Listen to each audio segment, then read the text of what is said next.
अरे बच्चों, ऑनलाइन गणित शिक्षण बाय जोगिंदर चैनल में आप सभी का स्वागत है। इस चैनल में आपको सरल भाषा में गणित पढ़ाया जा रहा है।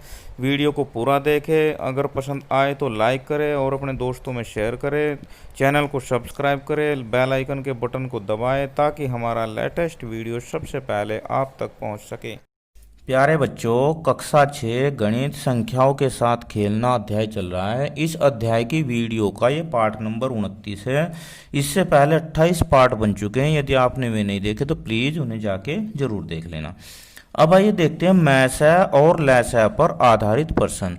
अब ये जो प्रश्नावली है 3.7, इसमें मैथ है और लेस है पर आधारित प्रश्न दिए गए हैं। अब उनका हल करने से पहले हम देखिए, सबसे पहले मैसा देखते हैं क्या है। अब मैसा को बोलते हैं, मैसा महत्तम समापवर्तक, हाईएस्ट कॉमन फैक्टर या एचसीएफ की शॉर्ट फॉर्म है। मैं से महत्तम, से समापवर्तक। अब महत्तम समापवर्तक होता क्या है? महत्तम समापवर्तक होता क्या है? ये दो या दो से अधिक दी हुई संख्याओं के सारगुणनखंडों में सबसे बड़ा सारगुणनखंड होता है। इसे समझने के लिए आइए हम कुछ उदाहरण देखते हैं। जैसे मान लो दो संख्याएं हैं, एक तो 24 और 36। 24 और 36। अब हमें इन दोनों संख्याओं में कोई ऐसी संख्या बड़ी से बड़ी ज्ञात करनी है जो इन दोनों संख्याओं को पूरी विभाजित करे, और वो जो पूरी विभाजित करती है वो ही मैसा होता है, वो ही महत्तम समापवर्तक होता है। अब इसे ज्ञात करने की दो विधियां हैं, एक अभाज्य गुणनखंड विधि और एक भाग विधि। अब देखिए अभाज्य गुणनखंड विधि से कैसे ज्ञात करते हैं हम। अब इन दोनों संख्याओं के अभाज्य गुणनखंडन कर लेते हैं। 24 के अगर करते हैं हम अभाज्य गुणनखंड, तो तरीका क्या है कि पहले 2 से भाग दे। 2 से जब इसे भाग देंगे तो 2 एकम 2 और 2 दूनी 4, तो 12 उत्तर आएगा। फिर इसे 2 से भाग देते हैं तो 2 छकी 12, 6 उत्तर आएगा। फिर 2 से भाग देते हैं तो 2 तिया 6, 3 आएगा। फिर 2 से तो ये भाग होगा नहीं, फिर 3 से करते हैं तो 3 एकम 3। तब तक भाग करते जाते हैं जब तक भागफल 1 ना आ जाए, यानी कि लास्ट में 1 ना आ जाए। तो अब हम देखो 24 बराबर लिख सकते हैं 2 गुणा 2 गुणा 2 गुणा 3। 2 दूनी 4 तिया 12 तिया नहीं 2 दूनी 4 दूनी 8 तिया 24। ऐसे ही हम 36 के करते हैं। किसके? 36 के। 36 को भाग करो 2 से, 2 एकम 2, 2 अट्ठे 16, 18 आ गया। फिर 2 से ये करो 2 नम 18।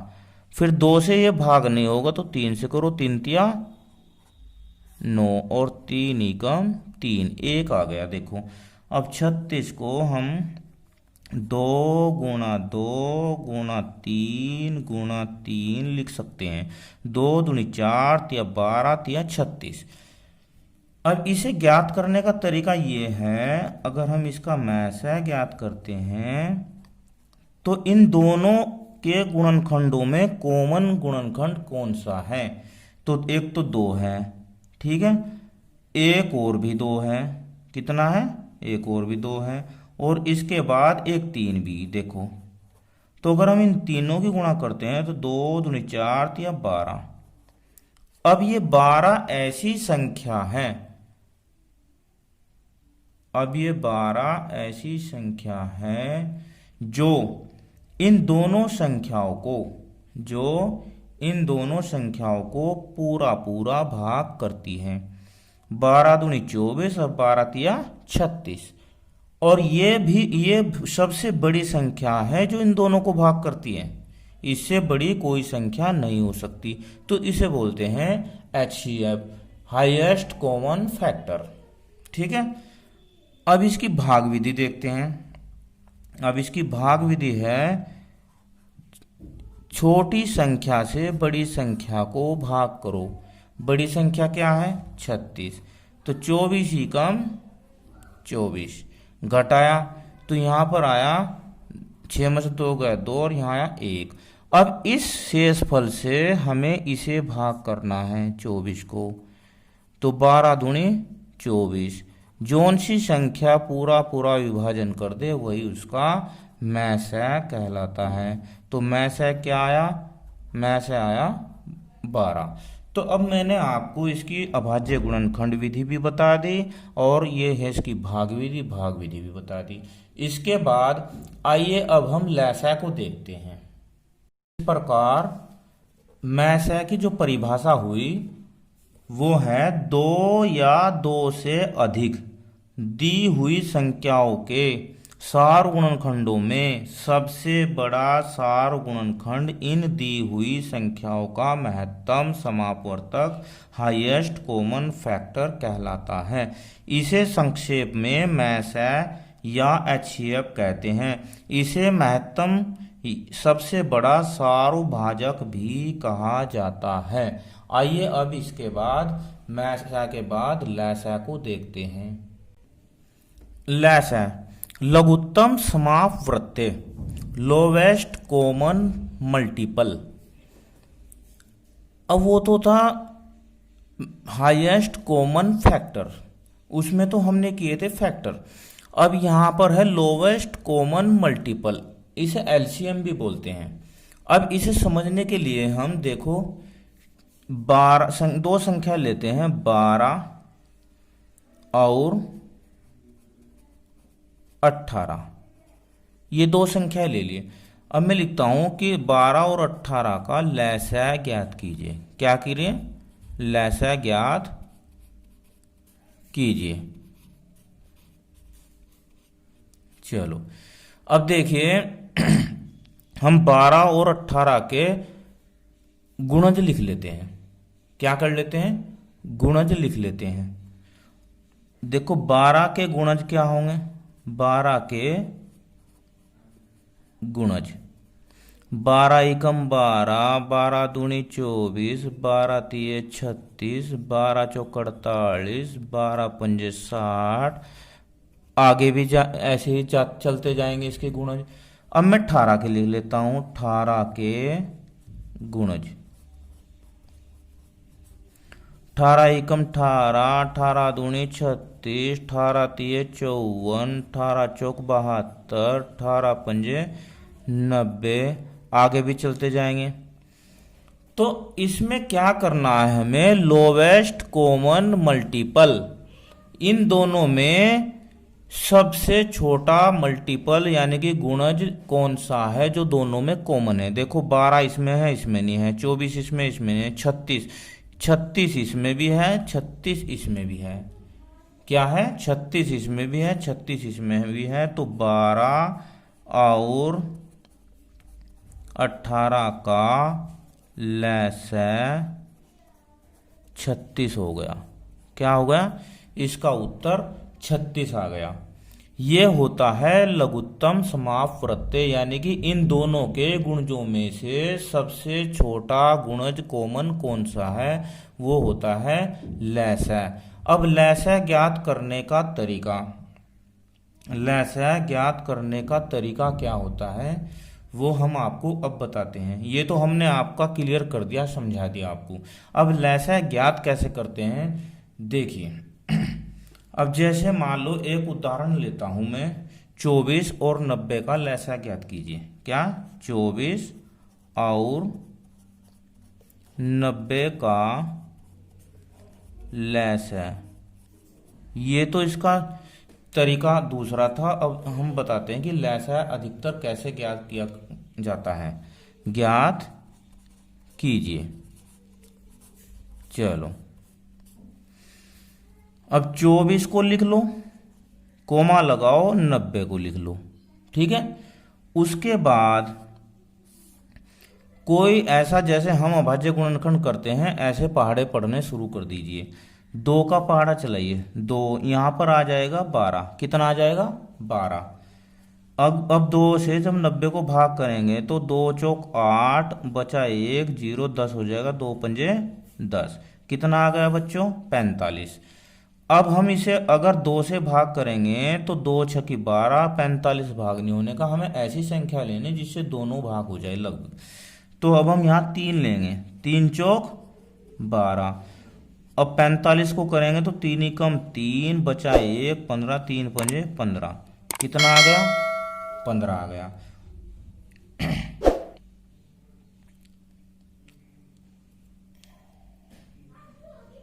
अब लैसा ज्ञात कैसे करते हैं, ये तो हमने तरीका आपको बताया है कि गुणज लिखने के बाद में, ठीक है। इसके बाद अब लैसा कैसे ज्ञात करते हैं, देखो अब हम ले लेते हैं दो संख्या लेते हैं 40 और 48 का लैसा ज्ञात कीजिए। अब देखो 40 के अभाज्य गुणनखंड लिख लेते हैं। 40 के गुणनखंड हम कर लेंगे ऐसे ही, 2 से भाग दिया तो 20 आ गया, फिर 2 से भाग दिया 10 आ गया, फिर 2 से भाग दिया 5 आ गया, फिर 2 से भाग नहीं होगा तो 5 से 1, तो ये आ गया इसका 2 गुणा 2 गुणा 2 गुणा 5। अब हम 48 के भी ऐसे ज्ञात कर लेंगे। 48 के आ जाएंगे 2 गुणा 2 गुणा 2 गुणा 2 गुणा 3। देखो 2 दूनी 4 दूनी 8 दूनी 16 तिया 48। अब इसके बाद इनका जो लैसा ज्ञात करेंगे हम, लैसा के लिए क्या करना है कि दोनों में मैच कितना कर रहा है, 2 1। ये भी मैच कर रहा, ठीक, ये भी मैच कर रहा, बिल्कुल, 3 तो कर रहे हैं मैच। अब इसके अलावा कौन कौन से बचे हैं वे भी लिखने हैं हमें। तो ये 2 हो गए, ये 3 हो गया और ये 5 हो गए। देखो 2 3 5 जो बचे हुए हैं वे भी लिख लेने हैं। आई बात समझ में? जो बचे हैं वे भी लिख लेने हैं, ठीक है। अब इनकी गुणा करते हैं। 2 दूनी 4 दूनी 8 दूनी 16 16 3 48 48 पंजे 240, या इधर गुणा कर लेते हैं। 48 पंजे 5 8 40, 5 चौक 20 और 4 24। तो ये इसका आंसर हो गया। इस प्रकार लैसा ज्ञात करते हैं। अब आइए और उदाहरण दूसरी विधि से करके देखते हैं। अब देखो हम 2 संख्या ले लेते हैं 24 और 90। तो हम लिखते हैं 24 और 90 का लैसा ज्ञात कीजिए। चलो अब इनका दोनों का लैसा ज्ञात करने के लिए इन्हें हम ऐसे लिख लेते हैं 24 और 90, बीच में कोमा लगा देते हैं। अब इन्हें हम भाग करते हैं। देखो सबसे पहले करते हैं हम 2 से जब हम इसे भाग करेंगे, जैसे हम अभाज्य गुणनखंड ज्ञात करते थे, तो यहाँ पर आ गया 12, 12 दूनी 24, और 2 से जब इसे भाग करेंगे तो 2 चौक 8 और 2 पंजे 10, ये आ गया 12 और 45। इसके बाद 2 से फिर भाग करते हैं तो 2 छक्के 12 और 45 भाग नहीं होने का, तो जो भाग नहीं होता उसे जो का तो लिख देते हैं। इसके बाद फिर 2 से भाग करो, 2 तिया 6, 45 ज्यों का त्यों। इसके बाद अब यहाँ पर आकर हमारा 2 का पाड़ा नहीं चलने का, तो हम 3 का चलाएंगे। 3 एकम 3 और यहाँ पर आ गया 15 तिया 45। चलो अब यहाँ पर फिर 3 का ही चलाएंगे, क्योंकि एक में तो चलेगा नहीं। जिसमें पहाड़ा नहीं चलता वो जू का तू लिख देते हैं। 1 3 पंजे 15। इसके बाद बताओ 3 का पहाड़ा चलेगा क्या? 5 में नहीं चलेगा, तो 5 का चलेगा। ये जू का तू 1 और ये 5 एकम 5। तब तक पहाड़ा चलाते जाते हैं जब तक लास्ट में 1 1 ना आ जाए। अब इसके बाद यहाँ पर लिखते हैं लैसा। क्या लिखते हैं? लैसा। और ये जो जितनी संख्याएं हैं इन्हें गुणा के रूप में लिख देते हैं। 2 गुणा 2 गुणा 2 गुणा 3 गुणा 3 गुणा 5। अब इनकी गुणा कर देते हैं। दो दूनी 4 दूनी 8 तिया 24 तिया 72 पंजे 72 पंजे 5 दूनी 10 5 सत्ते 35 और 1 36। कितना आ गया 360। कितना आ गया 360। तो 360 इनका वो गुणज है जो दोनों से भाग होगा। ये 24 से भी भाग होगा और ये 90 से भी पूरा पूरा विभाजित हो जाएगा। तो अब इस प्रकार लघुत्तम समाप प्रत्यय की जो परिभाषा हो गई, दो या दो से अधिक दी हुई संख्याओं का लघुत्तम समाप प्रत्यय इन संख्याओं के सार गुणजों, सार गुणज, ये जो सार गुणज है, सार गुणज क्या आया था हमारा 36 आता। गुणजों में से सबसे छोटा लघुत्तम या निकटतम गुणज होता है। संक्षेप में इसे एलसीएम लैसा भी कहा जाता है। अब देखिए प्रश्नावली 3.7 का प्रश्न नंबर 1। रेणु 75 किलोग्राम और 69 किलोग्राम भारों वाली 2 खाद की बोरियां खरीदती है। भार के उस बट्टे का अधिकतम मान ज्ञात कीजिए जो दोनों बोरियों के भारों को पूरा पूरा माप ले। अब देखो लैसा और मैसा पर आधारित प्रश्नों में एक बात आपको बताता हूं जो आपको बिल्कुल ध्यान रखनी है। अगर पूछा गया है अधिकतम, क्या पूछा गया है अधिकतम, तो हमने अभी परिभाषा पढ़ी है मैसा की कि दो संख्याओं में उनके सार गुणनखंडों में सबसे बड़ा जो सार गुणनखंड होगा वो उसका मैसा होता है। तो सबसे बड़ा तो अधिकतम पूछा है तो सीधा सीधा याद रखना है कि मैसा निकालना है। ठीक है। अब देखिए इस सवाल को हल। 75 किलोग्राम और 69 किलोग्राम, ठीक है। अब 75 के गुणनखंड निकालो। 75 देखो 75 कितने से भाग होगा 3 से होगा। 3 दूनी 6, 3 पंजे 15। अब 3 का पारण चलेगा, 5 का चलेगा, 5 पंजे 25, 5 1।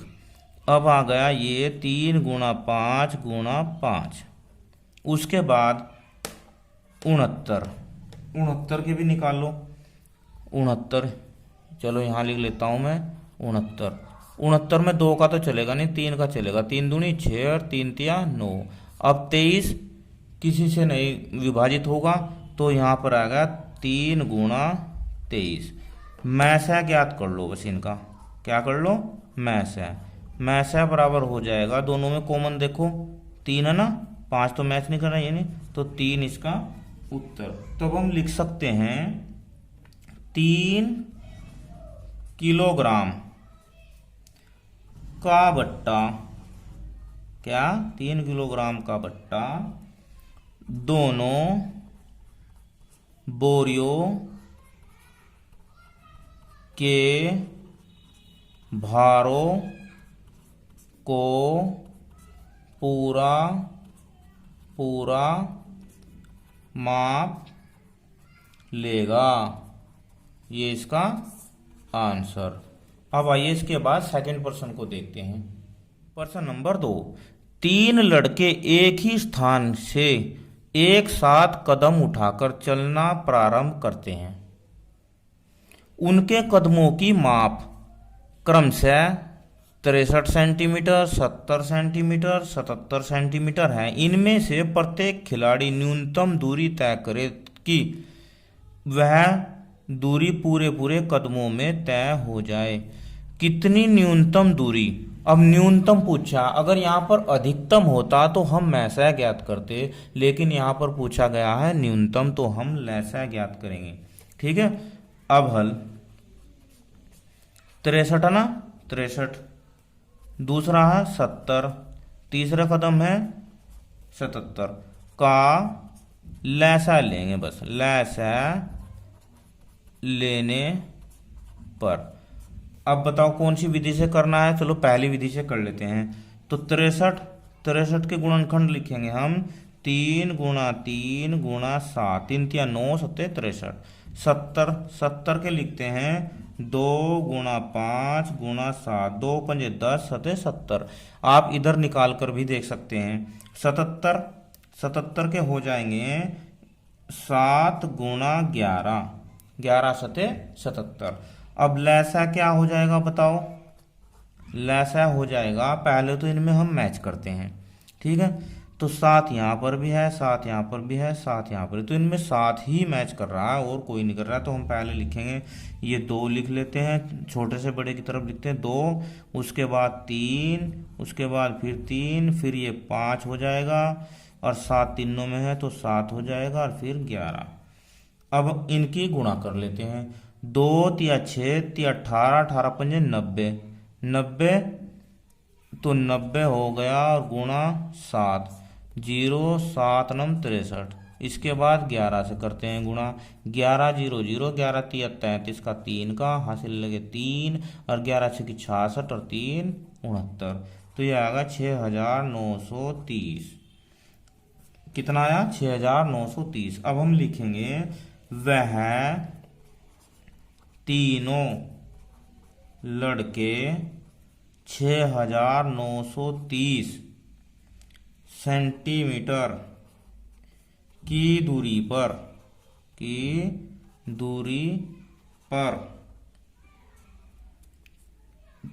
दूरी रहने पूरे पूरे जो यहाँ पर दिया है वही लिखा करते हैं, पूरे पूरे कदमों में तय करेंगे। ये इसका आंसर हो गया। आशा करता हूँ कि इसमें आप लैसा मैसा को क्लियर समझ चुके होंगे और उन पर आधारित प्रश्नों को भी हल करना सीख गए होंगे। वीडियो कैसी लगी मुझे कमेंट में ज़रूर बताना। अच्छी लगी तो लाइक करना, शेयर करना अपने दोस्तों तक भी और चैनल को सब्सक्राइब करना। Thank you. Have a nice day.